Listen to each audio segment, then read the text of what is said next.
Kalian sudah pernah lihat karakter ini? Atau yang ini? Atau yang ini? Bingung ya? Ya udah, yuk kita bahas.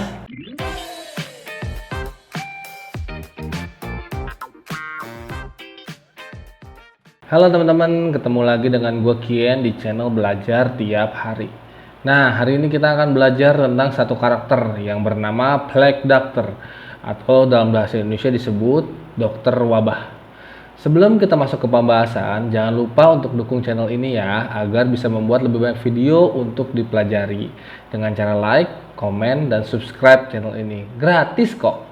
Dan sebagai pemberitahuan, video ini disponsori oleh quotenation.id.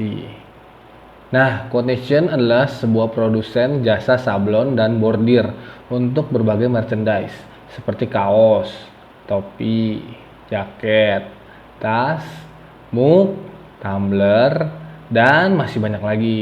Mereka sudah bekerja cukup lama di bidang ini dan dijamin semua barang-barang yang mereka produksi adalah barang bagus dan berkualitas. Oke, sampai situ aja pembukaannya. Saatnya kita masuk ke dalam pembahasan. Pada Oktober tahun 1347, ada 12 kapal yang berlabuh di pelabuhan Silikan. Nah, kapal itu datang dengan maksud berdagang. Tetapi banyak anggota di kapal itu yang terlihat sedang sakit parah. Dan beberapa di antaranya bahkan sudah mati. Mereka lemas dan badannya penuh dengan benjolan. Dan mengeluarkan darah dari luka-luka itu yang berwarna hitam. Karena pemandangan yang horor ini, pihak pelabuhan tidak mengizinkan kapal ini untuk berlabuh. Dan mereka dipaksa pergi dari tempat itu, agar penyakit yang mereka derita itu tidak menular ke penduduk sini. Tapi mereka terlambat. Black Death sudah terlanjur memasuki Eropa. Wabah ini berlangsung cukup lama dan pada akhirnya berhasil menewaskan paling sedikit 75 juta jiwa. Wow.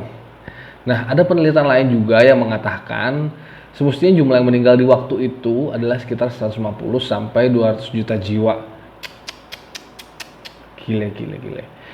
Nah, ciri-ciri orang yang terkena Black Death atau kematian hitam ini adalah benjolan di sekujur badan. Biasanya sih di dekat-dekat persendian, dan benjolan ini beragam ukurannya dari sebesar telur hingga sebesar apel.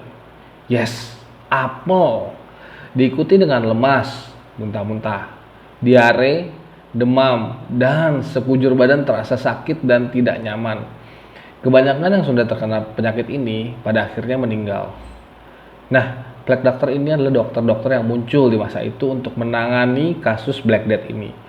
Karena mereka tidak tahu apa penyebabnya, jadi mereka harus sangat waspada dan menjaga jarak dan juga sentuhan kepada para pasien.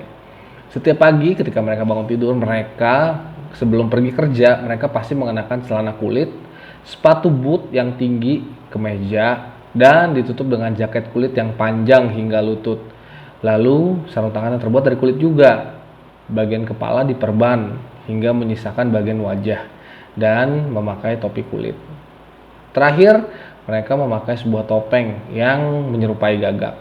Topengnya memang terlihat seram, tapi topeng ini diisi dengan berbagai dedaunan obat dan wangi-wangian dan juga parfum. Hal ini dipakai untuk mencegah mereka agar tidak mencium bau para pasien, juga agar tidak sampai tertular. Para dokter ini tidak mengetahui wabah ini menular lewat apa, apakah sentuhan, air, udara. Mereka tidak tahu, maka itu mereka menutup segala kemungkinan dengan cara berpakaian seperti ini. Mereka juga membawa lampion dan sebuah tongkat. Ya iyalah, zaman itu belum ada lampu. Mereka pasti bawa lampion. Dan tongkatnya itu digunakan untuk menyentuh para pasien. Walaupun mereka sudah pakai sarung tangan kulit, mereka tetap tidak mau menanggung resiko tertular sama sekali. Nah, para dokter ini sebenarnya tidak bisa berbuat banyak. Mungkin karena di zaman itu belum secanggih sekarang ya. Skalanya masih sangat terbatas. Dan karena mereka tidak tahu bagaimana cara menangani Black Death, maka mereka pun bereksperimen untuk menyembuhkan para pasien ini. Ada banyak sekali cara yang mereka lakukan. Gua mungkin nggak bahas semua, tapi akan gue bahas beberapa dan tidak secara berurutan. Oke? Cara yang paling terkenal adalah cara bloodletting atau membiarkan darah mengalir. Nah, bloodletting ini adalah bagian-bagian tertentu dari badan dibelek dan darahnya dibiarkan mengalir begitu saja. Mereka percaya kalau para pasien itu sebenarnya kebanyakan darah sampai membengkak, makanya harus dikurangi. Ya, ada sih yang sembuh dari cara ini, tapi yang mati jauh lebih banyak. Jadi cara ini nggak bisa dinilai sebuah cara yang tepat untuk mengatasi wabah ini. Banyak juga yang ketika dibelek langsung mati, banyak juga. Cara kedua itu adalah pisau panas.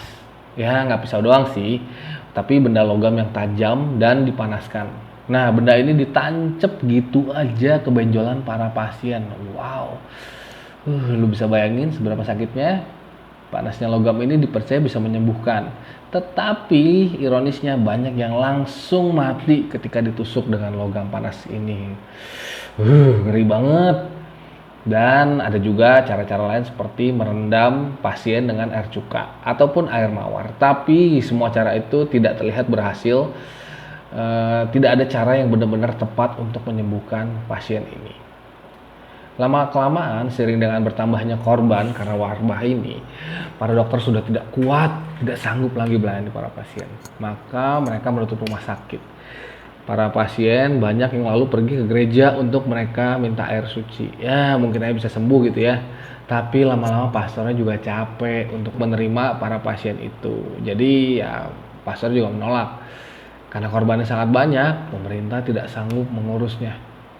Akhirnya banyak mayat yang dibiarkan begitu saja di pinggir jalan. Hal itu mengakibatkan wabah ini justru menyebar semakin cepat. Para penduduk mempercayai kalau kucing adalah pembawa sial dalam malapetaka ini. Maka banyak orang yang membunuh kucing-kucing. Ironisnya, menurut penelitian yang lebih lanjut, ada kemungkinan penyebab Black Death adalah serangga yang menaruh virus pada tikus dan tikus-tikus itu menularkannya pada manusia. Dan ironisnya lagi, manusia justru membunuh kucing yang bisa membunuh tikus itu. Wabah ini membuat banyak kota menjadi mati. Kota dan desa ditinggalkan begitu saja dan lama-kelamaan diambil oleh alam. Ya, semoga wabah ini tidak terjadi lagi ya di masa depan. So, teman-teman, jangan lupa ya, kalau setiap hari selalu ada hal baru yang bisa dipelajari. Sampai ketemu di video selanjutnya.